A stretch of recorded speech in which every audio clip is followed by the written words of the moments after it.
Our scripture reading is taken from the book of Exodus, chapter 1, verses 22 through chapter 2, verse 10. This is God's word. Then Pharaoh commanded all his people, "Every son that is born to the Hebrews you shall cast into the Nile, but you shall let every daughter live."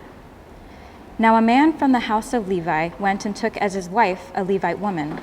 The woman conceived and bore a son, and when she saw that he was a fine child, she hid him for 3 months.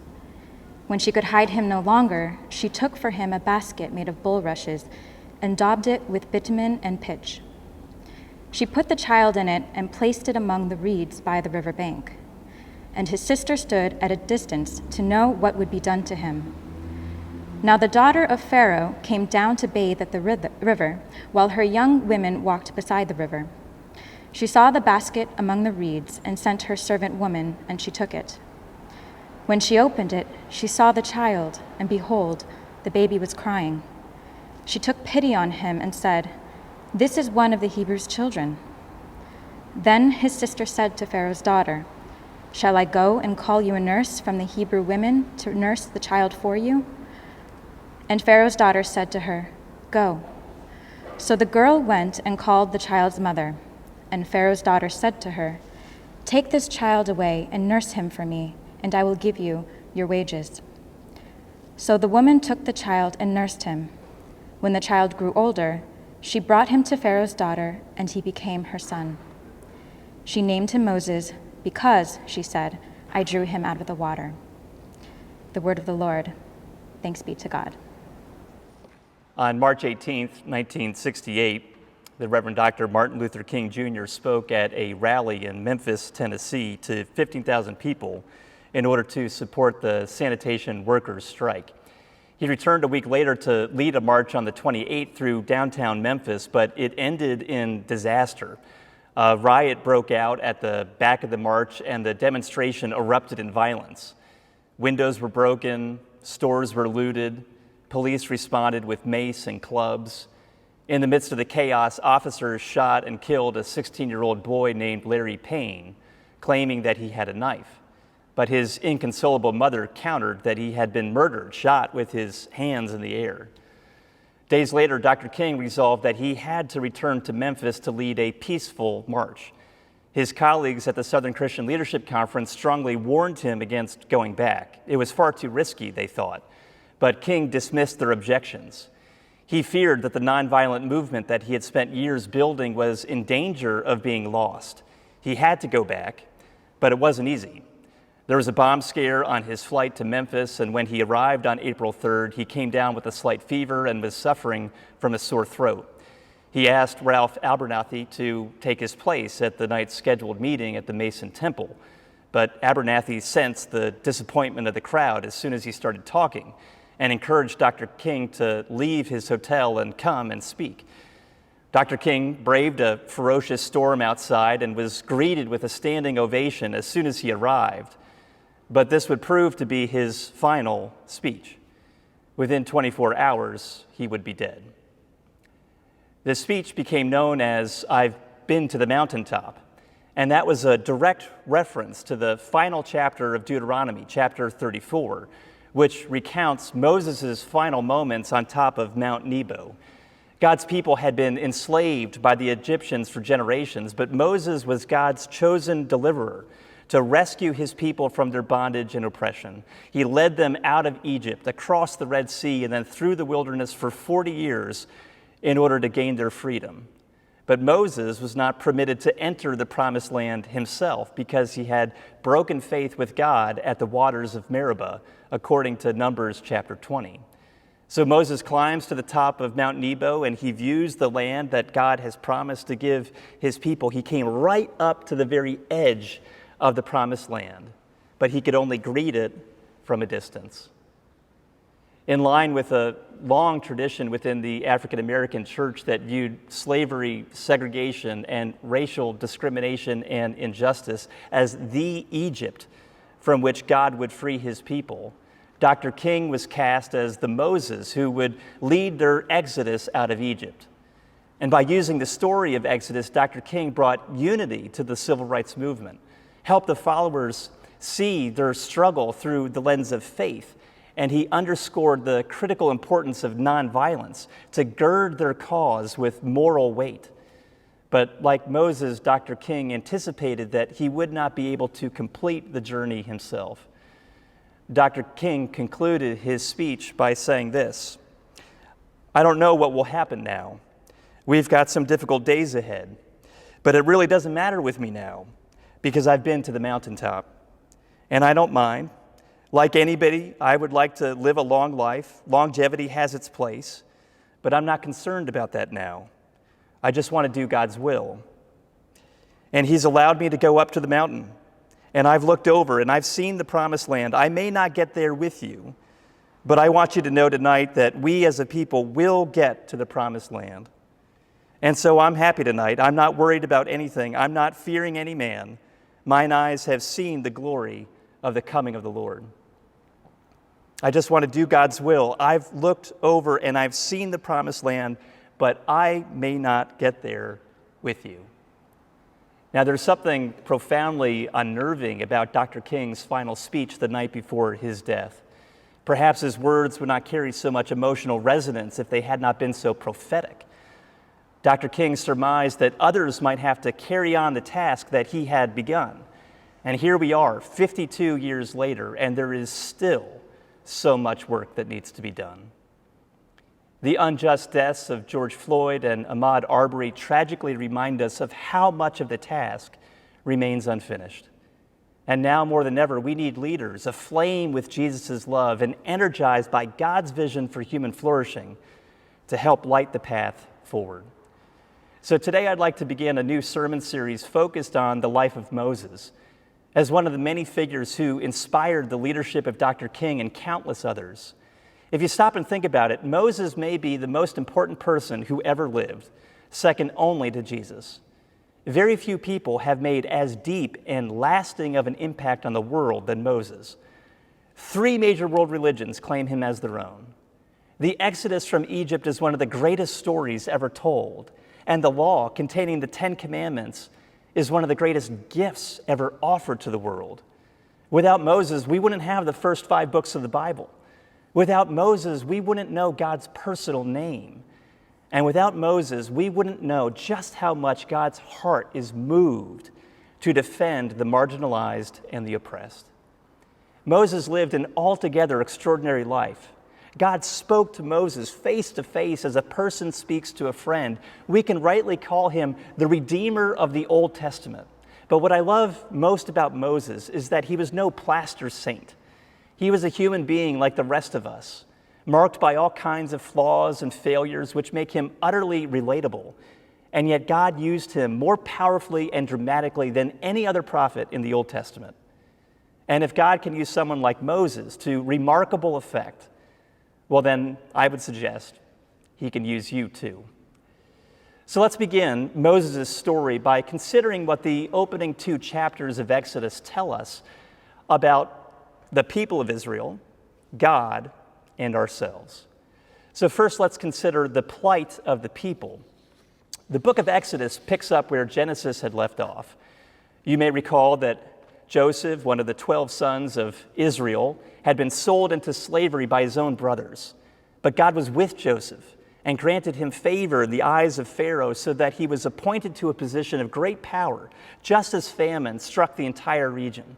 Eventually, Joseph was reconciled to his brothers who came to live in Egypt under his protection. But several generations come and go, and when we get to Exodus chapter 1, verse 8, we learn that a new king arose who knew nothing of Joseph, and that's when the trouble starts. The nation of Israel had grown so numerous in Egypt that the new Pharaoh felt threatened by their presence. Originally, there were approximately 70 people who came to live in Egypt, but by now there may have been as many as 2 million. And so Pharaoh attempts 3 increasingly brutal strategies to control the growth of the Hebrew people. First, Pharaoh forces the people into slavery. Now, in the ancient world, perhaps as much as half the population lived in some form of slavery, but the slavery of the Israelites was different.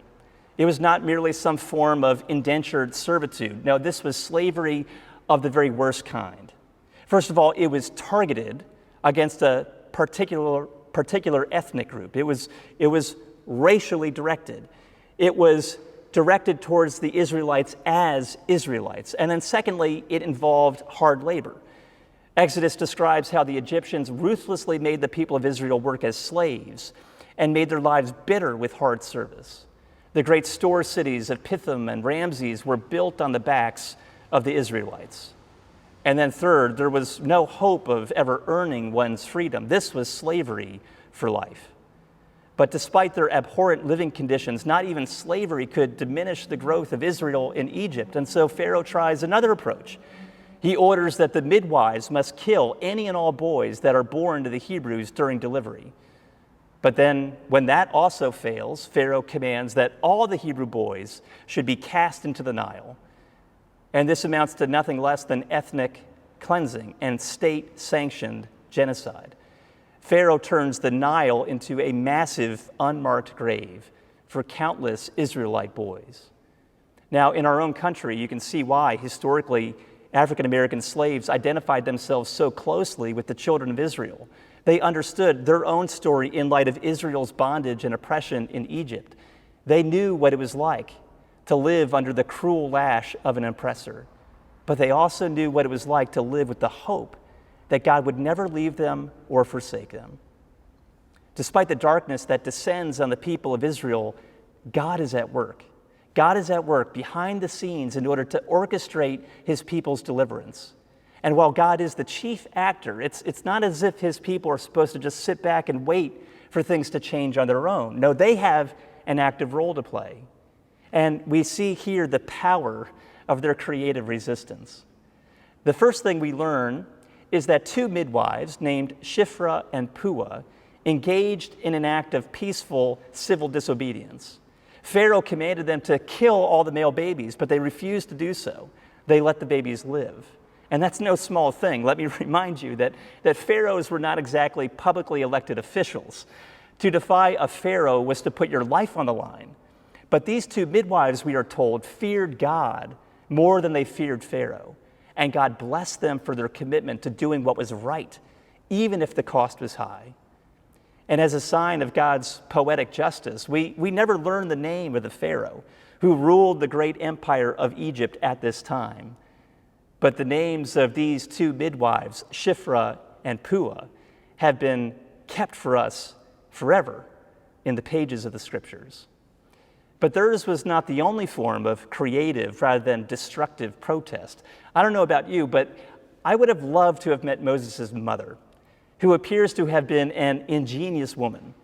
In Exodus chapter 6, we learn her name was Jochebed, and her husband was Amram. And they had at least 3 children together. Their daughter Miriam was probably between 8 and 10 years old when Moses was born, and their son Aaron was 3. Now, Jochebed was able to keep Moses hidden for the first 3 months of his life, but by the time he was 3 months old, his lungs would have developed sufficiently enough to be able to produce a rather loud cry. And so Jochebed realizes that if she doesn't do something, she would be found out. And so this is where Moses' mother begins to think outside of the box. Now, Pharaoh had commanded that every Hebrew boy shall be cast into the Nile. But he didn't say that they had to drown. So Jochebed gets creative. She begins to weave together a basket of papyrus reeds and then coats it with bitumen and pitch, which is a natural form of tar. And then she used this basket in order to place Moses within it. And there's only one other place in the scriptures where the same word is used to describe this basket. And that one other place is in describing Noah's Ark. You see, just as God used an ark to save Noah and his family, so Jochebed creates an ark and places Moses in it so that he might float among the reeds of the Nile River. And so technically she did what Pharaoh commanded. She cast her son into the Nile, but at the same time she did it in such a way that left an opening for God to do his work. She expected that somehow, some way, God would keep her little boy safe. And that's why she places her daughter Miriam beside the river in order to keep a close eye on Moses and see what might happen to her little boy. Now, of course, it's possible that Moses' mother knew where Pharaoh's daughter typically bathed. That's certainly within the realm of possibilities, but even if that were so, nothing could have prepared her for what happens next. Now, an outsider might call this providence. An outsider might call this coincidence, but we call this providence. God is the God of providence. Just as Jochebed wove together those papyrus reeds into an ark in order to keep her son alive, so God can weave the circumstances of our life together in order to accomplish his good purposes, no matter how great or how small those circumstances might be. And so look at what happens. Just as Jochebed places Moses among the reeds, Pharaoh's daughter comes down to the river. She sees the basket and she asks one of her servants to retrieve it. And just as she opens up the basket, the baby cries, and his tears soften the princess's heart. And just as the princess realizes that this is a Hebrew baby, well, just then Miriam approaches and inquires as to whether or not she would like a Hebrew woman to nurse that child on her behalf. And so Miriam, of course, returns with her own mother, and Pharaoh's daughter gives her the son that she thought she had lost. And so Jochebed is reunited with her son, and she gets paid to do the very thing that she most wanted to do. She gets paid now to care for her son. And so she personally now is able to raise him up until he's old enough to be brought up in the house of Pharaoh as a prince of Egypt. Now, what can we learn from all of this? This passage is just shot through with massive implications. So let's think about what this means for us, for ourselves, as we look at this text through the famous triad of hope, faith, and love. First, hope. You may not realize this, but the story of Moses is actually filled with miracles. In fact, there are more miracles associated with Moses and his lifetime than anyone else in the Bible except for Jesus. And yet here at the beginning of Moses' life, there are no dramatic miracles. There's no staves turning into snakes. There's no rivers turning into blood. You could say, well, there's a natural explanation for everything, and it would be so easy to chalk it all up to coincidence. But no, God is at work here at the beginning of Moses' life through his providence, just as much as he is 40 years later through his miracles. And you see, that is what gives us hope. God can work through any and all circumstances in order to accomplish his good purposes. God is always at work behind the scenes of history. And if that's true, then the question that we have to stop and ask ourselves is, what is God doing in my life right now? And how am I supposed to respond to it? What is God doing in my life right now? And how am I supposed to respond to it? Well, here's something that I've been thinking about. Several African-American friends have said to me recently, you're a pastor in New York City. You've got a platform from which you can address the topic of race from the standpoint of the gospel. You've got access to people that others don't. And you can talk about the scourge of racism without politicizing the issues, which often become so divisive or disingenuous. But I've got to admit that I've had my moments, like Moses, when I've said, I'm not so sure you've got the right guy. I'm not eloquent on that topic. I'm slow of speech and of tongue. I don't have the right words. Who am I to say anything? I think that I have to do a lot more listening than talking in this area. And there's plenty of other people who could do a better job. They're more qualified, better suited than me to open up their mouths and speak. But what some of my black friends are encouraging me to see is that perhaps I can be more helpful than I realize. Maybe God can use me to address the evils of persistent racism precisely because of who I am, where I'm from, and how I've been formed, not in spite of those things. And maybe that's God's hand of providence in my own life. But that's the question that you have to ask yourself as well. How is God working in my life right now, and how am I supposed to respond to it? But second, this episode in Moses' life shows us something about faith. Despite the fact that they were living in dark and dangerous times, Moses' parents clung to their faith in God. But that didn't mean that they sat on their hands and waited for God to do all the work. No, their faith led them to thoughtful action rather than inaction. Shiphrah and Puah saved the lives of countless babies despite the risk to themselves because of their faith. They feared God more than they feared Pharaoh. And likewise, Hebrews chapter 11, verse 23 tells us that by faith, Moses' parents defied Pharaoh's orders and did what they could to save their son because they weren't afraid of the king's edict. You see, faith removes our fear and then propels us into action. So what about you? Look at your life. Are you acting out of fear or are you acting out of faith? People who have deep faith in God do much for God rather than doing nothing. But then finally, this passage shows us something about love. During our day of lament, fasting, and prayer this past Monday, which was quite moving, several people prayed for the countless number of people over the long years who have died because of racially motivated violence.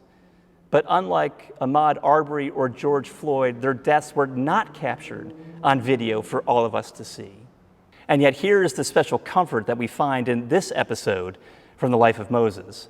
Exodus chapter 2 concludes by telling us that after this particular king of Egypt died, the people of Israel groaned because of their slavery, and they cried out for help. And that word groan means to mourn or to sigh heavily. And the word cry out doesn't simply mean to call, but to shriek.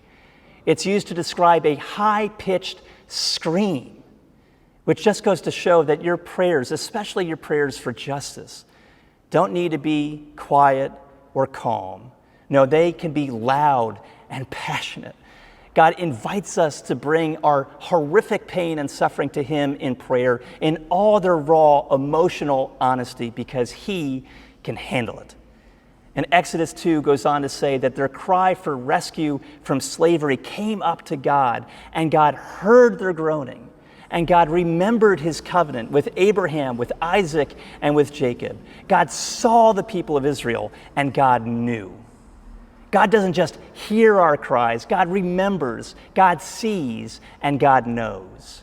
Even if no one else hears our cries for help, even if no one else sees our pain, even if no one else knows the full extent of our suffering, God hears, God remembers, God sees, and God knows.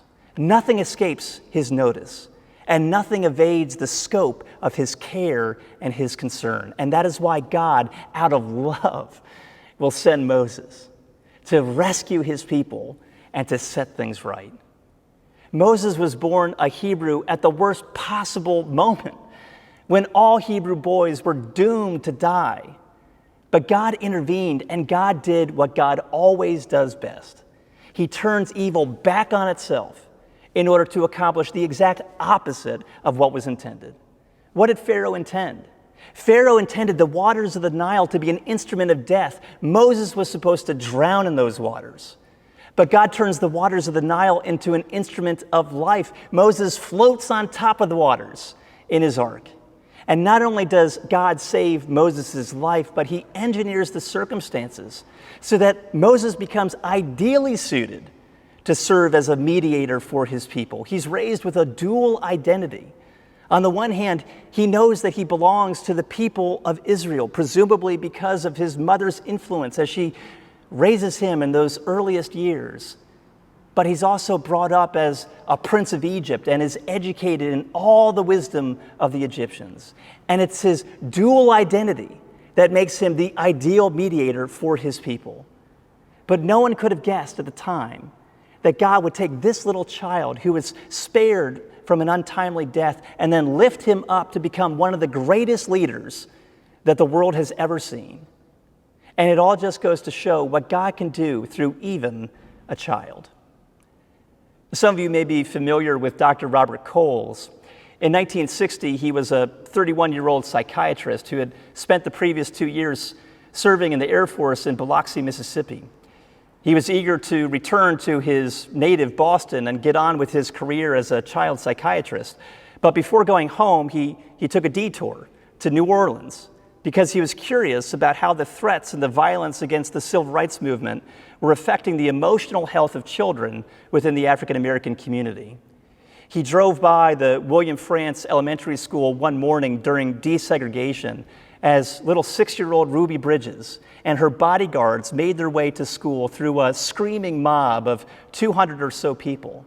And Coles was so impressed with Ruby's quiet dignity and her resilient courage that he resolved right then and there that he had to interview her parents and her teachers and, of course, Ruby herself. Now, Ruby's teachers marveled at how well she held up under the pressure. But being a skeptical psychiatrist, Coles told them that all was not as it seemed. Ruby appeared strong, but just you wait. She's going to crack. She's probably in denial or hiding behind some kind of defense mechanism. Give her more time, and she would show signs of psychological wear and tear. Now, Coles knew that Ruby and her family attended church every Sunday, and Ruby's parents told Coles that their Christian faith sustained them through the turmoil, even though they both received death threats and Ruby's father lost his job. But Coles was dismissive and cynical when people, especially children, talked about God or about their views of right and wrong. Instead, he tried to fit everything into the psychological theories in which he had been trained. But then something happened that changed Robert Coles' life forever. One day, a teacher watched through a classroom window as Ruby approached the school with federal marshals on either side of her. The crowd was there shouting as usual, and the teacher saw a woman spit at Ruby, but missed. And Ruby smiled at her. A man shook his fist at her, and Ruby smiled at him. And then she walked up the stairs. She stopped, she turned around, and she smiled one more time. And then the teacher saw her lips moving. And so she wondered what Ruby had turned around and said to the crowd. And so Coles later inquired about it. And listen to him recount it from a later interview. He said to Ruby, your teacher told me today that she saw you talking to those people in the street. And she said to him, Doctor, I told her that I wasn't talking to the people. And he said, well, who were you talking to, Ruby? And she said, I told her I was talking to God. Why were you praying to God? She said, I was praying for the people in the street. And I said, why were you doing that, Ruby? Because I wanted to pray for them. And then he continued, Ruby, why would you want to pray for those people? She looked at me and her eyes widened and she said, don't you think they need praying for? And that stopped me cold, he said. Where did you get that idea, Ruby? Well, my mommy and daddy have told me that, and the minister told me that at church. I pray for them every morning, and I pray for them every afternoon when I go home. And then he said, Ruby, those people are so mean to you, and they are so nasty to you. You must have some other feelings towards them besides wanting to pray for them. And she said, I just keep praying for them, and I just hope that God will be good to them. What do you say in the prayer, Ruby? She says, I always say the same thing. Oh, what's that, Ruby? I always say, please, dear God, forgive them because they don't know what they're doing. Now, Cole says, I'd heard that someplace before, and I heard it in that kitchen, in that extremely impoverished house, and it silenced me. Ruby further explained, the minister said that God is watching, and he won't forget because he never does. And the minister says that if I forgive the people and smile at them and pray for them, well, then God will keep a good eye on everything, and he will be our protection. And Coles asked if she believed that the minister was on the right track. Oh, yes, she said. I'm sure God knows what's happening. I'm sure God knows what's happening. He's got a lot to worry about, but there is bad trouble here, and he can't help but notice. Out of the mouth of babes. There is a lot of bad trouble here, and God can't help but notice. God hears, God sees, God knows. And that little 6-year-old girl knew more about the heart of God than many adults. And Ruby also points us to another truth. You see, Moses was just the beginning. Moses delivered his people from their bondage in Egypt, but he couldn't free people from the defects in human nature that lead to oppression in the first place. Moses may have helped God's people in the past, but what good is that to us? We need a deliverer now.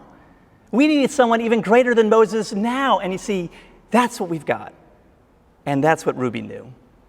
In the fullness of time, Jesus was also born during a moment when God's people were living under oppression. This time, it was the Romans rather than the Egyptians. And when Jesus was born, a maniacal king named Herod sought to kill him too. But he was spared by the providence of God and the proactive faith of his parents. Given Moses' dual identity, he could represent the Israelites to the Egyptians and the Egyptians to the Israelites. But given Jesus' dual identity as fully God and fully human, he can do far more. He can represent us to God and God to us. Moses died before his people entered the promised land because he broke faith with God. As great as he was, he broke faith with God. But unlike Moses, Jesus remained faithful to the bitter end. And he laid down his life, not because of anything that he had done, but because of what we have done, including all the terrible things that we do to one another. And it is only in this way that sin and injustice can be addressed and removed. And it's only in this way that hate can be replaced with love, so that all of God's children can enter into the promised land of the new creation. And that's why Jesus prays from the cross, Father, forgive them, because they don't know what they're doing. And he expects us to do the same. Would you please pray with me? Father God, we thank you that when we cry out to you, when we groan to you in all of our pain and suffering, you hear, you see, and you know. Fill us with the hope that you are at work even now to address injustice and to make things right. And give us the kind of faith that trusts you so completely that we seek to do much for you rather than doing nothing. And show us how you have come in love to deliver us from sin and suffering and lead us into the new creation that you have promised. Teach us to love one another as you have loved us. We ask all this in the strong and powerful name of Jesus. Amen.